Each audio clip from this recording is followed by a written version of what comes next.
Baseball. The bread and butter of this podcast. Well, I mean, no, but go on. Well, that's not true. We've talked about... We have unplanned bumped into each other at a Jays game, which means baseball holds a near and dear place in the bread and butter of this podcast. I mean, for us to live, we truly live 10 minutes away from each other and literally ran into each other by accident at a stadium with 30,000 people. Just there's some comedy there. Had we not won that game on Toonie night, I don't know that we would still be in conversation with each other, which means the podcast would not exist. And so baseball, specifically the Toronto Blue Jays, are the bread and butter of this podcast. Yeah. Well, no. They play a direct role in this episode. They do. We agree on that. They do. I think for one of the first times ever, we do actually have a Blue Jays segment in this in an episode of ours. So yeah. Well, we're here today to actually do something very different. You alluded to baseball being different part of our episodes. Well, first of all, hello and welcome. Welcome to the Movement Podcast. I am Peter, and my outlining what we do differently co-host is Brady.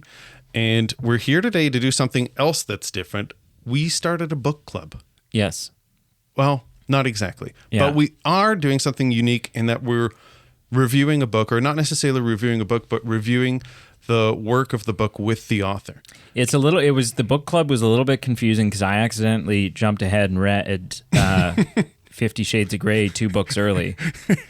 So when I showed up and I was talking about bondage and whips and chains and Pete, and I was like, I don't see what this has to do with there is a movie, but I don't know. I don't see what this has to do with movies. And then I kind of read, wait, no, not just like any book club. We're actually going to review this book about film, and this Pendant's interaction with all his interviews and his experience with film and his experience on the red carpet. So it was a very film-related book. Yeah, so clearly. I read the wrong book. You read the wrong book. Yeah, no, we were excited to sit down with Adnan Virk, who I feel like for years I've been a fan of his, but I feel like he's kind of this Renaissance man who just doesn't belong to one camp of things. He's got a very big, his professional career is very, very big in film, very big in MLB, very big in ESPN. You know, he kind of wears a lot of hats, and he kind of alluded it too, just as a human being, just he does all these things. He's a father of 4, kind of just doing the juggle that someone would have to do when they do all these things professionally. But we were very happy to sit down with Adnan and talk about his new book, Cinephile, which was just released at the end of August. And we were happy to not only get a copy and check out his book, but actually have a pretty extensive conversation with him just about some aspects of the book, some details around the book, some things that made it in the book, some things that didn't. It was a really fun conversation. It was a great interview. Yeah. So, so we've decided to share it with you. It was hit and miss. Clearly. At first it was just going to be, hey, I'll share it with my grandma and no one else. But then that's not the point of podcasting. The point is to share it out. Well, and my grandmother died like 6 years ago. I didn't want to bring that up. Yeah. But, well, you kind of did. Yeah. So anyways, here's our interview with Adnan Virk. Not only Adnan Virk, Emmy award-winning broadcaster Adnan Virk. Well, yeah, there's that too. Mm-hmm. So, Adnan, we'll get it started. Obviously, it's very clear you've got a passion for film. This isn't new. It's been shown throughout the years professionally with you, and you've obviously shown this in different mediums, but now it's in the book of or the form of a book. And I guess just in this new medium, I'm wondering what readers can expect from this and what you're hoping they can take away from it. So my inspiration for it was, Peter, first off, thanks for having me, guys. I'm thrilled to be here on the Movie Men Podcast. It's been quite fun here going on a junket after interviewing so many people along the years. It's been fun going on different podcasts. And I'll be honest, I'm setting the bar high. So far, the best interviews I've done so far with people I do not know. So the randos like yourselves who have reached out, I find have been more prepared and doing a better job. My friends are kind of like, oh, I know you like Pacino. Talk to me about Pacino. I'm like, okay, thanks. Okay. So I'm already off to a good start with you guys. And honestly, the podcast was a ton of fun, 336 episodes over 8 years. But to me, podcasts are not ephemeral, right? Whereas a book is tangible. So no matter what, the book will always stay. And I had a lot of fun doing the podcast. I'm sure you guys love doing your podcast as well. We all love movies. We're all passionate about it. But when I ended it last September, it's been almost a year now. And I said, this would be a nice give back to the fans. and a nice reminder of what I did. Currently, the podcast does exist. If you Google it, if you look it up, you can listen. Something happens, Elon Musk snaps his fingers, and the podcast is gone, irrevocably gone away. So to me, a book, you say, no matter what, it's something I can hold, it's something I can read, it's something that will stand generations, whether 50 people read it, 500 people read it, who cares? My kids will know I wrote a book. My parents know I dedicated a book to them. And hopefully the actors will enjoy it as well. And I've been so lucky. The blurbs have been unbelievable. J.K. Simmons, Josh Duhamel, Miles Teller, John Ortiz, among the actors I reached out to, and they put their name to it as well. So that was my thought process. And quite honestly, Peter, I've just always wanted to write a book. You know, I guess it was always a goal for me. My dad self-published a ton of books, primarily on religion and history. So I thought it'd be so cool. Hey, my dad's written a bunch of books. I get to write a book. Broadcaster, podcaster, author. Felt like the next frontier. So it's been really lucky. Yeah. Very cool. You talked about being passionate about films, and obviously that's a camp that we fall into as well. It always astounds me how many people I know that go, oh, yeah, no, I think I saw that, or are just kind of nonchalant. What was a point in your life, if you can recall, where you realized that they weren't just movies, that this was a passion, that this was something, you were a next level movie fan? It was Goodfellas. I was born in 78. As you guys know, Goodfellas came out in 90. So that really felt like that moment where you said, okay, I'm falling in love with this medium. And at that point, I wanted to become a filmmaker. You know, that movie, it's so funny because Henry Hill's line is, as far back as I remember, I always wanted to be a gangster. But to me, it makes you want to be a filmmaker because Scorsese's filmmaking is just so wonderfully wrought and just really gets inside your skin. And I think after that, I started to take it more seriously. So this is, 12, turning 13. Prior to that, it was Back to the Future, The Great Outdoors, lots of those silly kind of movies, but having a great time. Obviously a great movie, The Untouchables. But after that, it started to become more serious. And to your point, when I explain it to people, I said, it's like, obviously being a big sports fan, it is my vocation. If you learn about Mickey Mantle, you then shortly find out more about Willie Mays and other center fielders and Duke Snider, et cetera. So for me, I'm like, okay, you love Scorsese and you love Goodfellas. So let's look at other gangster films. Who's a famous actor playing gangsters? James Cagney. So I'd watch 3 James Cagney movies to kind of get a sense of who Jimmy Cagney is. And if I liked more, I'd watch more. But if not, I'd say, okay, I've done my homework. I've got the 3, and then I'd move on. So I do 3 Edward G. Robinson movies. Okay, let's watch Little Caesar, get a sense of what his gangster movies are like and go from there. That to me is when it started to feel a little bit more serious beyond just let's watch Revenge of the Nerds. Now we're actually taking it like film education. And as I said in the book, and one of my favorite parts was dedicating it to my dad and saying, he is not a huge movie fan. Of course, he likes movies. We all like movies. He loves Quick Change, which is a great Bill Murray comedy we laughed about the other day. Tony Shalhoub's really funny in that.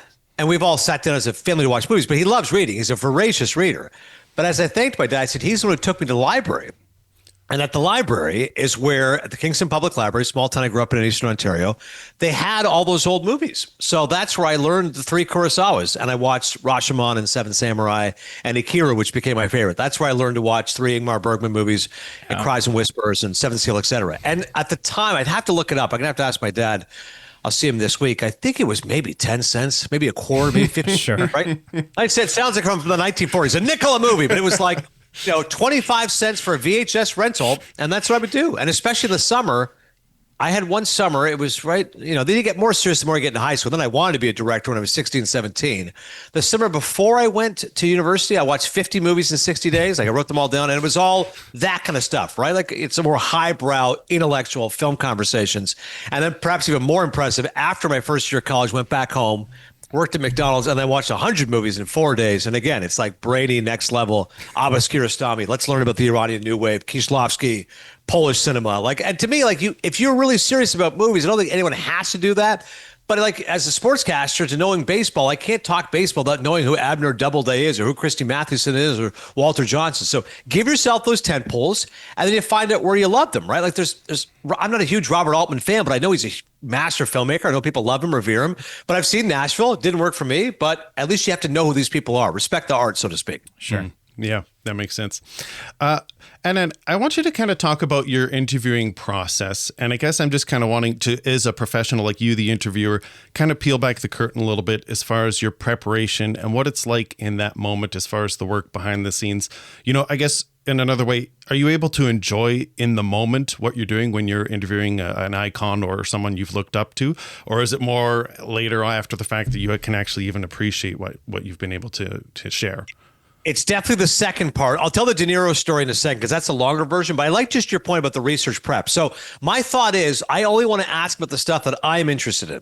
So for example, Paul Giamatti is a great, brilliant actor. He's one of my favorite actors. I have a whole chapter in the book about Giamatti, as you guys know. If you ask the average person, they might say, okay, you have to ask him about Private Parts and Sideways and John Adams, et cetera. And some of that stuff I'm really into, particularly Sideways. But I was like, I'm going to ask him about Barney's version because I love Barney's version. And I've got 30 seconds of Paul Giamatti. I'm going to make sure we get into this. And whether or not it works or not, it's going to be the interview that I want to do. And years ago, John Saunders, the late great ESPN anchor, said to me, you might as well do it the way you want, because ultimately no one's going to say, thanks for doing it our way. Eventually, they're going to get rid of you. The podcast ends. You get fired, whatever it is. Like, so do it the way you want to do it. If you've got 2 minutes with Tony Shalhoub, which I did on the red carpet, I should probably be asking him about Monk. But I didn't watch Monk. I love Big Night. So I'm going Big Night. And he had a great reaction. He's like, oh, yeah. I go, Big Night's one of my favorite movies, man. He's like, oh, yeah. And I go, that last shot is so beautiful. You and Stanley Tucci making the eggs. And he's like, it was 4 takes, and the eggs were piping hot because he goes, Stanley's making it right off the pan and feeding it to me. So he goes, each take, I'm like, my mouth is on fire. And like, and those are the stories you live for, that 10, 20, 30 seconds. Billy Bob Thornton, again, back with Landman. You know, he's always been a great actor so many years. I just want to really talk about Sling Blade, which we did in depth in the book, and The Man Who Wasn't There, which is a film I love, Coen Brothers film, which I really, really adore. So my point is with these interviews, do what you have to do, which is promote their product, and do that early. My friend Dan Levitard, who's, of course, such a great influence on me and a real help with the book, he'll do it the other way. So he'll say, The Rock joins us now. The Smashing Machines gotten rave reviews from the Venice Film Festival. We'll get to that a little bit later on. But first, let's get into whatever he wants to do. I'm of the opinion, no, Peter and Brady are here promoting something. Let's do that first. Peter, Brady, you have this podcast. What can you tell me about it? We'll do it. And then let's go to the fun stuff. But either or is fine. I just feel like if I'm talking to Kelsey Grammer, he's promoting his book, he wants to get the book promoted first. If we do that properly, I'll do whatever else you need. That's kind of my approach to it. I remember one time Bridges was on, Jeff Bridges with Levitard, and Dan kept getting to whatever he was promoting. It wasn't Hell or High Water. It was like that horror movie he did after that. It was okay. And Bridges kept getting to it. And Levitard's like, no, I'm asking about Lebowski. Like, let's talk. I promise we're going to promote your movie.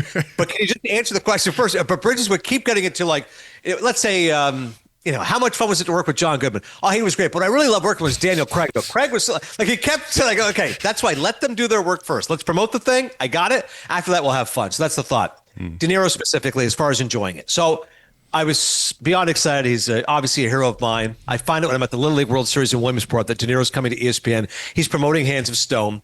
I had to drive back 5 hours with my wife and kids just to get back for the interview, which was Monday morning, then drive back for the 5 hours because I had to go do live broadcasting, my actual job, Little League World Series for ESPN, which is in Williamsport, Pennsylvania, quite a drive from Connecticut. The first thing I kept having was, what do I call him? Nobody calls him Robert, but to call him Bob seems a little bit too informal. So Tim Kirchin and my dad said, just ask him.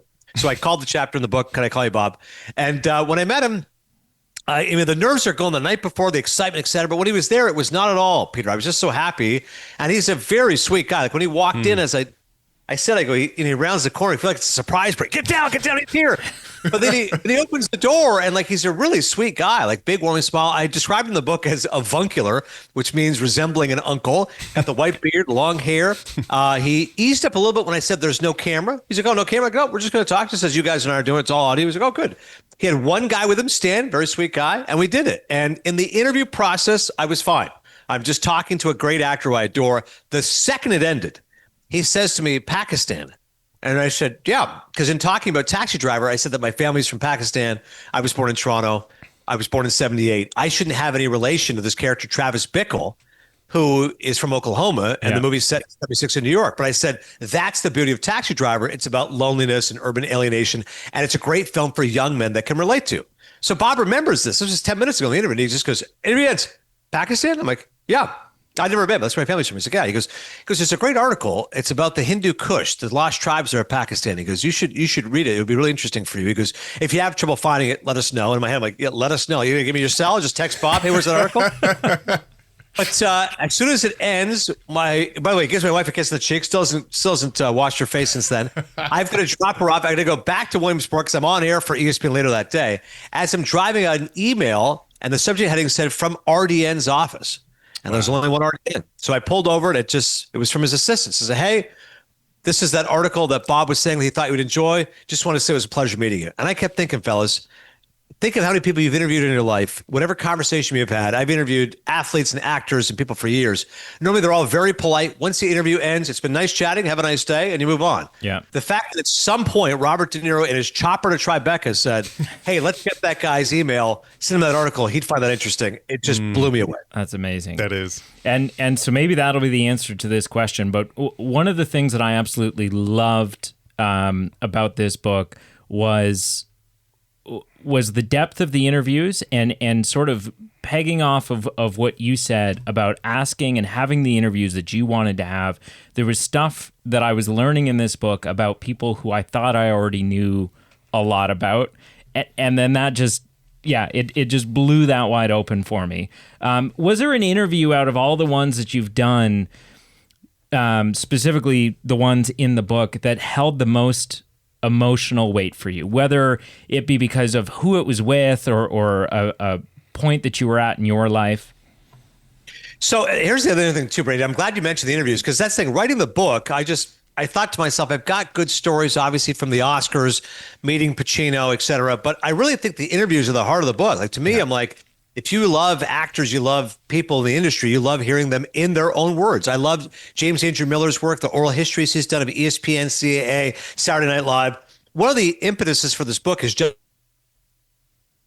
interviews he's done with comedians over the years. And I find it fascinating to read an interview with Aziz Ansari when he's 25 versus 40, or George Carlin when he's in 1978. Like, to me, I think that's fascinating stuff. So I'm glad that you took stuff from the interviews, because that to me really was my thing to say, hey, if you do a podcast X amount of years, especially when you read it, it's one thing to hear it. Oh, that was kind of an interesting line. When you read something, you pour over it, go, that's a profound statement. Like, I think Mahershala Ali, that interview, when I read it, I go, this guy's making profound statements. He clearly speaks from the heart. And this is before he became Mahershala Ali, right? This was in November. 6 months later, he won his first Oscar. Then he won his second Oscar. Now he's a well-known name. To be that thoughtful and that eloquent and that soulful, it was really, really cool to me. To be perfectly blunt, I've got to sell the book. So what I did was, for the interviews, I just picked the biggest names. These are not my favorite interviews necessarily. Sam Wasson is the writer of a book on Chinatown. He's one of my favorite people I had on the show. He was awesome. Barry Sonnenfeld's a great director. You guys know, the average person wouldn't necessarily know Barry Sonnenfeld from Black and Adam's Family, but that's one of my favorite interviews I ever did for Cinephile. So these are not my favorites. I simply took the biggest names. I said, okay, Miles Teller, J.K. Simmons, Oscar winners, et cetera. They're all interviews that I love and enjoy, but you know what I'm saying is that these are not my favorites necessarily. But having said that, De Niro the most personal in that impact it had on me. I thought Mahershala was very soulful. I thought Billy Bob Thornton was really great. When I reread the interview again, because that was, and you guys know this, when you're doing something from the ground up, it's really important to have those tent poles, people that give you confidence in themselves. Billy Bob Thornton at the end of the interview said to me, I knew you knew movies, but I didn't know you knew that much. And I said, wow, like there's no greater compliment. You guys know this as an interviewer. Every time someone said to James Lipton, hey, how'd you know that? Or like, where'd you hear that from? Like, whenever you get that, you go, oh, you're actually putting in your homework and your research. And there are much, much more famous, more important people at ESPN that these people were talking to. But my whole goal always was afterwards, I would ask the guest bookers, they'd say, no, that guy was really good. He did his homework. He was prepared. Christopher Guest is a comedy legend. He's not in the book. But to me, Christopher Guest is as big as it gets. But he knew who I was. Like, before the interview, he's like, yep, I know you are. I've seen your stuff. And I'm like, oh my God. Like, it was just, it blew me away. Yeah. That's awesome.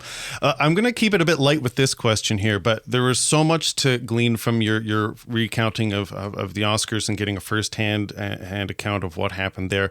But I want to keep it light with just kind of the movie going experience here. So I'm going to paint you a hypothetical. So Adnan, you're coming out of a midnight showing. It's a late August evening, and you're coming out, and whoever you're with, you're thinking, straight out of a Tarantino flick, you got to go for a nice burger and a nice milkshake.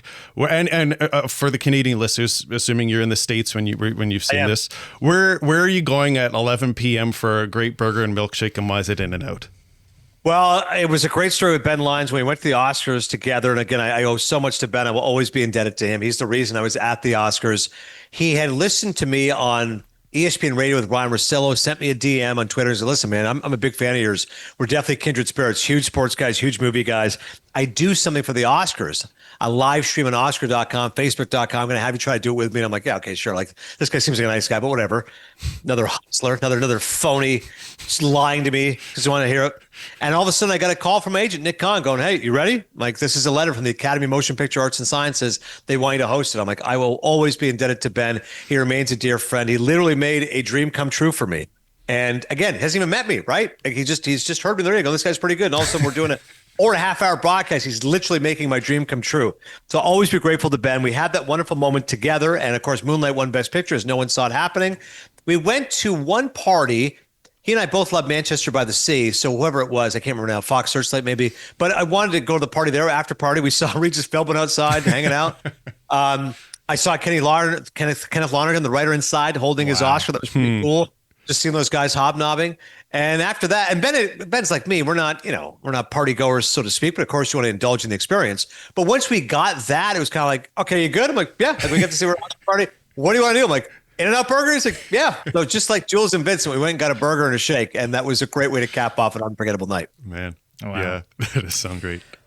So again, going through the book, like you said, you've put the biggest and most prominent interviews in the book, and these are names like Billy Bob Thornton, like Scorsese, like De Niro. Is there, and obviously these are iconic names, is there a modern day up and coming actor or director that in your mind you think 30 years from now we're going to be talking about and we're going to say, oh, wow, that interview with so-and-so in that book, where maybe right now, yeah, it'd be great to get an interview with them, but it's not an iconic name? Well, I do think Damien Chazelle is a hell of a director. I mean, for a young guy, he's done so much with his career. Like almost every film he makes to me is interesting and fascinating and strong. And like he's one of those guys. I remember seeing him on the red carpet. This is 2016, La La Land. I think he was maybe 29, and he won the Best Director award. And we just chatted briefly. I just said what a fan I was of his work. And like Whiplash, I remember liking a lot at the time. I watched it again a year ago, and I'm like, this movie's unbelievable. Like this is like. I mean, I knew it was good, but it's better than I thought. And J.K. Simmons, who, again, I'm so grateful he put the blurb on the cover of the book. When I texted him the other day, just to say congrats at Ohio State fan, the Buckeyes, obviously won week one game against Texas. And I told him, congrats on OSU and congrats being on the cover of my book. And he goes, this is the first time I've ever been on the cover of a book. Thank you. I can't wait to actually read it. Like, J.K. Simmons is one of those great character actors to actually be a leading man. He deserves it because he's that talented. Mm-hmm. And Miles Teller is definitely a guy, as far as a youngish actor, I think Miles probably in his late 30s now, that I could see having a formidable career and being great for many, many more years to come. But yeah, Chazelle is probably one guy that I didn't have a formal interview with, but remember seeing him thinking, hey, this guy's 27, 28, 40 years from now, he might be one of the all-time greats. He's got that kind of talent, that kind of chutzpah to him. As far as interviews of people I'd love to talk about who are legends, like, I mean, Paul Thomas Anderson's one of my favorite filmmakers. Never got him for Cinephile. I think he's an all-time great. I can't wait to watch one battle after another. At one point, and again, the way we were getting these guests is because of the four letters of ESPN. They just hear ESPN, and the publicist says, okay. With regards to P.T. Anderson, I was trying to get him, I think, with Phantom Thread. And Carlton Gillespie, our guest booker, said to me, I got good news, bad news. His good news is I pitch it to P.T. Anderson's people. I go, great. He goes, what's the bad news? He goes, you're about 800,000 downloads shy of what they need to have you do the interview. I'm like, all right, fair enough. Like, most of these people are like, P.T. Anderson will only speak to Mark Maron, who has 1 million downloads. I'm like, okay, we're a little bit shy of that, but it happens. But I do think that even with movies not being as great as they once were, Brady, I don't think that, the system's been obviously splintered now. There's a lot more focus on television. And I think too often the studios focus too much on IP and Marvel movies and all the rest of it. There's still always greatness out there. There's still a reason that I get excited to go see a Spike Lee joint and see Denzel Washington the movie in theaters highest to lowest. I still think Darren Aronofsky's a really good filmmaker. Yeah. I look forward to watching Caught Stealing. There's still those filmmakers out there that I get excited about. And it gives you excitement for the future. Yeah. Yeah. I guess speaking of the future, that's also kind of a key segment of the book as well. And it's on all our minds of what the future of cinema holds. And I guess I just want to pinpoint getting your opinion specifically as it relates to trailers, movie trailers. And obviously, from our perception, they've changed over the last 10, 20, 30 years. And I guess just as it relates to the future of cinema and where we are now, do you find that movie trailers have changed in their quality over years, or is it more of a product of our system, or where are you at with movie trailers? I've definitely changed on them. When I was your guys' age, I could sit in a room and watch 30 minutes of trailers. I mean, it's the best. And now I got no time for them because if I want to see the movie, I don't want it spoiled. So one battle after another, all I have to hear is P.T. Anderson. I'm like, I'm in. Mm-hmm. And they go, the trailer dropped. I go, I don't want to watch a trailer. Like, why would I want to? I already know I'm going to watch it. Yep. That's it, period. Mm-hmm. Back in the day, if you didn't know a whole lot about movies, the trailer seduced you. The trailer is simply a reason to watch the movie. If I'm already going to watch the movie, I don't need the trailer. Right. I'm good. Right. Now, after I've seen a movie, maybe that I'm curious, like The Brutalist, I got the screener sent to me. I was already going to watch. All I hear is Brady Corbet, 3 hours, Oscar talk. I'm like, I'm good. Afterwards, people go, have you seen the trailer? I go, no, I don't need to see it. I watch the trailer after. I go, that's a hell of a trailer. He really cut that well. I can see people being excited about that. And I like watching trailers on their own merit. I definitely love the concept of them. And I have trailers that I've watched many a time, but I don't have an interest in watching it before the movie. And I got to be honest, fellas, maybe it's because as the father of 4, I don't have a lot of time. So if the movie's at 2:00, I want the movie playing at 2:00. I'm annoyed and pissed off that it's 25 minutes before the movie starts. I'm like, buddy, I got shit to do. I have multiple jobs. I'm trying to promote a book. I got 4 kids. I'm coaching Little League. If you say 2:00, I want the movie starting at 2:00. I can't take this 2:25, 2:27. The other day was 30 minutes. I said, it's crazy. And the trailers weren't even that good. To your point, if it's like, Casablanca back in theaters, okay. But it's a bunch of trailers for mediocrity. I generally now time it that I try to go as close to the movie as starting. And I wouldn't say I get risky with it, but highest to lowest, I remember thinking 25 minutes. Let's say it said 2:00. I showed up at 2:15 and the movie started like 2 minutes later. Like it was 15 minutes of trailers and I was like, great. I missed all the riffraff. I missed all the garbage. I like it in a vacuum, but I want it in my own time. I don't want you dictating 25 minutes of trailers to me. I'm here to see a movie, play the movie. I can watch a trailer in my own time. Yeah. Mm-hmm. So back. You guys agree with that? Or I feel Brady giving like. No, 100%. I mean, the thing that gets me the most is when I do decide to watch a trailer on YouTube, and then I get whatever this pre-vomit trailer thing is, where it's like, let's show you a 3-second hypercut of all the biggest points of the trailer and tell you the new whatever trailer is starting now. Well, yeah, I clicked on it. By the way, here's one that I got ruined. And I shouldn't have listened to my brother. He and I both love The Naked Gun. He said, have you seen The Naked Gun trailer? I should have said, I'm already going to go see it. Like, I don't need to see the trailer. Mm-hmm. I watched it, loved the trailer. Every single great joke, Brady's in the trailer. Yeah. Yeah.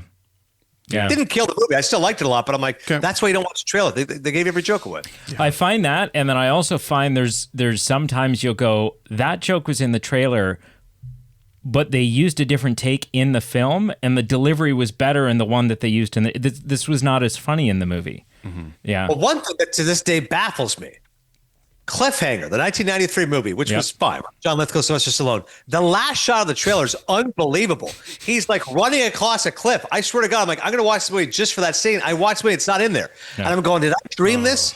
That was literally the shot, and it says Cliffhanger. And I remember reading an article in Entertainment Weekly saying it was in the trailer. They took it out of the movie because they thought it was too unrealistic. Unrealistic? But this is what we're worried about? Like, I saw the movie for that shot, and they took it out of the movie. I couldn't believe it. That's amazing. Back to the book and the interviews that are in the book. Was there you've already alluded to the fact that, you've done many, many, many more interviews than what appear in the book. Was there an actor or a director's interview that you struggled with the decision to either include or not include? Well, there was a few that I was kind of like, as you guys know, you have to mix the highbrow and lowbrow. So again, we're trying to sell a book. So you're trying to go big as stars, but then do you include some interviews with people who are maybe not as big of names? So with John Ortiz, who's become a friend because he's a big baseball fan. He watches MLB Network. I said, the average person is not going to know who John Ortiz is. But movie people like you guys will. And if I say, look, here's John Ortiz, and I show them a picture of him from Silver Linings Playbook or from The Fast and the Furious or from Carlito's Way, they go, oh, I love that guy. Yeah, John Ortiz, he's great. So that was one that I included. I said, you know what? He may not be the biggest name, but I think he's a really cool actor. And he gave a great interview, and he gave a blurb for the book. So I was like, you know what?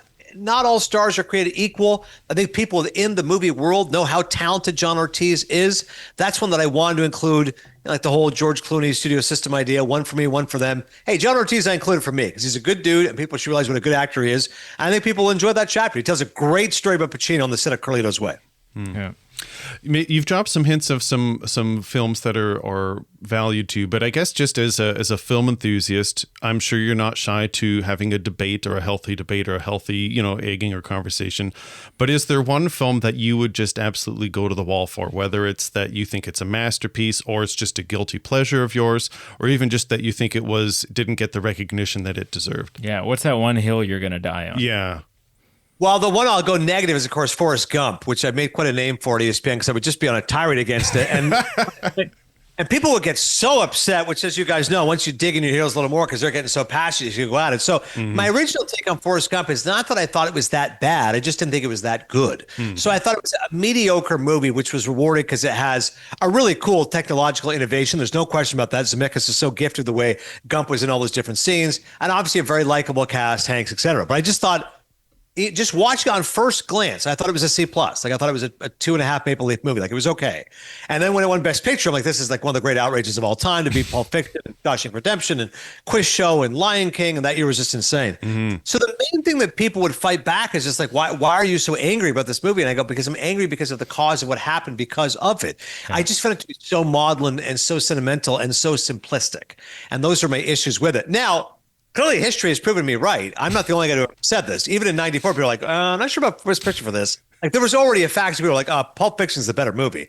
But so much so in the very funny movie, The Big Sick, Ray Romano at one point when Kumail Nanjiani's asking about the internet, Romano's line is, why would I go to the internet? That's where you find all those people that hate Forrest Gump. What's wrong with these people? So there's enough of the people out there like me who say, don't believe the hype. Forrest Gump is not a very good movie. I was that way 100% with notoriously the James Cameron's first Avatar film. I liked the second one much better, but the first one I was like, yeah, it's technically impressive. This was a leap forward.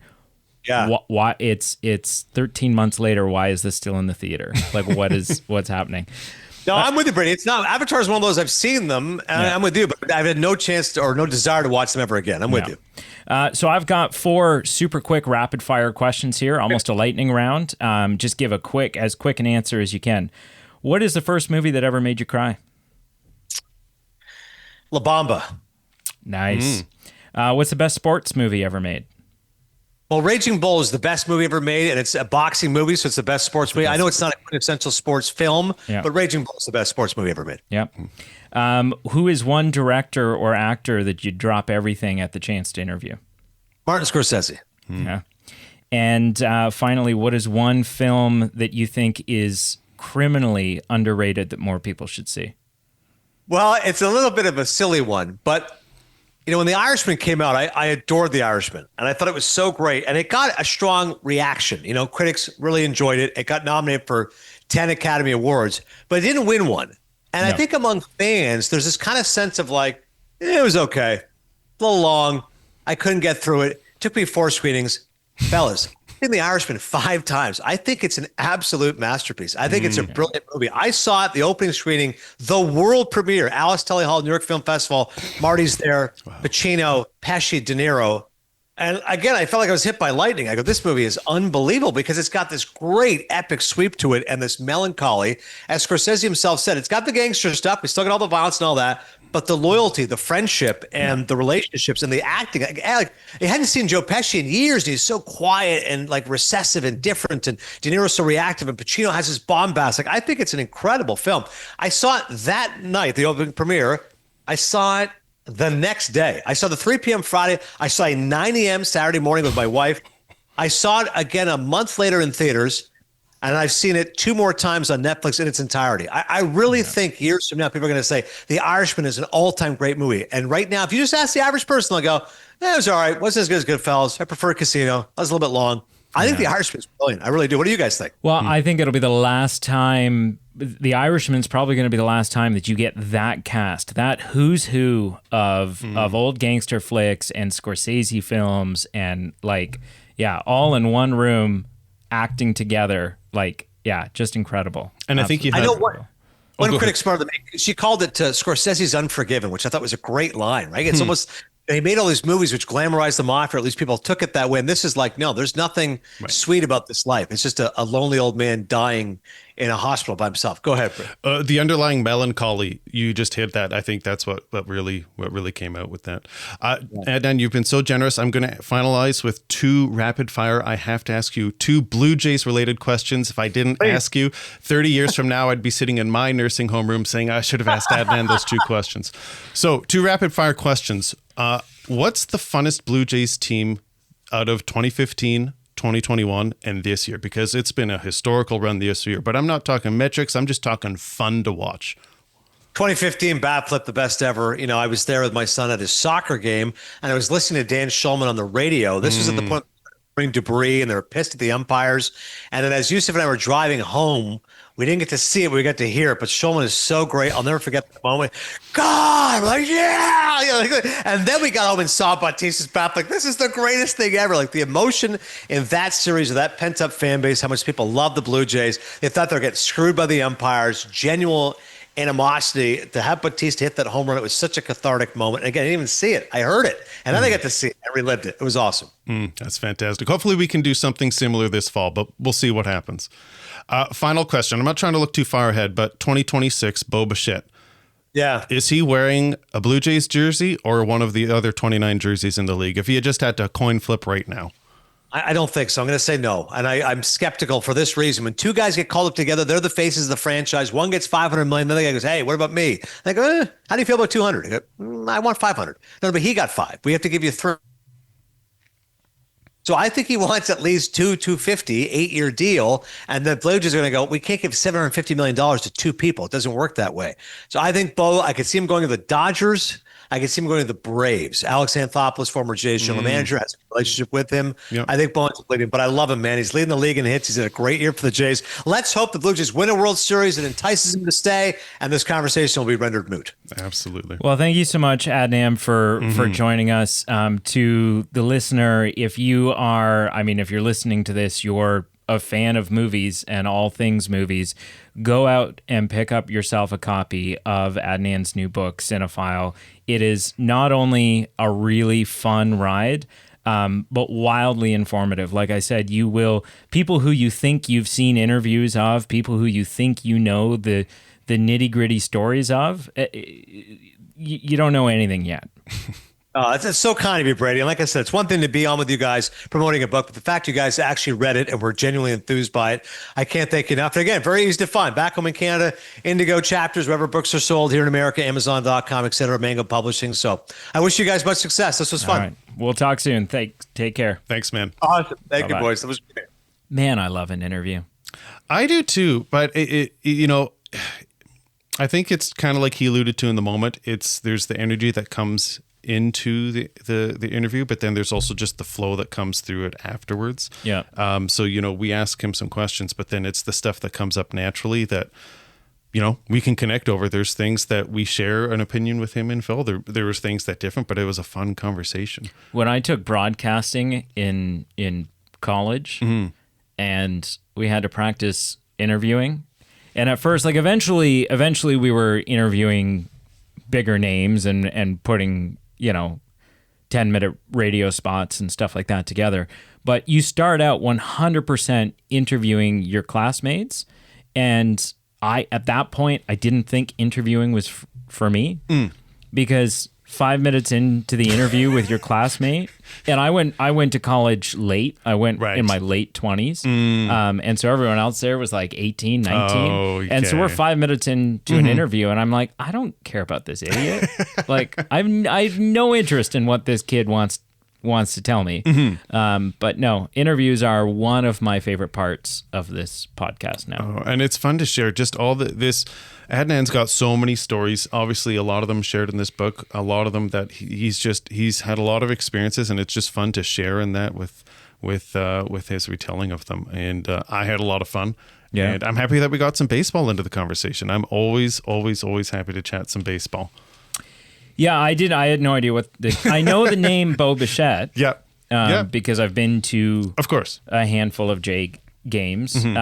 But your question about what year was the most fun, I had no idea. You guys were talking Greek. It's okay. Not Listen, that's what makes us a fun podcast. We're different. I'm the straight man. You're the comedy guy. We're a bit different. It was fun. There was a segment in the book that I should have told Ann this. I really related to his mother a lot. He referred to his, when they'd watch family movie nights, his mom and dad had very differing parameters that they put on. And the mom was very much no swearing, no violence, especially no swearing. And I'm like, wow, his mom sounds like me. Yeah. Yeah. No, it's a good book. You should definitely check it out. What I love about the book is reading through and being able to read something and hear the voice of the actor or director who you're familiar with. You're familiar with their demeanor. And so to read it on the page and be able to imagine them saying it, because it's still very much like it's there's no paraphrasing. It's done as a transcript, right? So like him talking to Al Pacino and him saying, Al, I work for ESPN. You should come visit us sometime here in Connecticut. And literally Al Pacino's response is, sports. I love sports. And I'm like, I can just hear like it, right, not only in his voice, but that's how he talks. Yeah. And so, that's what an amazing, fun book to be able to read through. Yeah. Well, thank you for listening. And like we said, check out the book. It was such a fun interview. Just honestly, for me, the Miles Teller, the J.K. Simmons, but there was just so many fantastic interviews and experience that he shared. The Nicolas Cage one honestly was a hoot. No, I have not hidden from this podcast, or even especially my girlfriend, my crush on Margot Robbie. So the Margot Robbie, that's a fun chapter. Yeah. No, a lot of fun content in this book, and a lot of fun with Adnan. All right. Well, let's wrap it up. Thank you for listening. Like, follow, subscribe. Check out our socials below. Check out our Patreon page, our merchandise page. It's a way for you to support the show and for giving you some perks back. And until the next time, whether it's another film review, another new release, or another interview, please stay tuned, and we'll talk to you next time.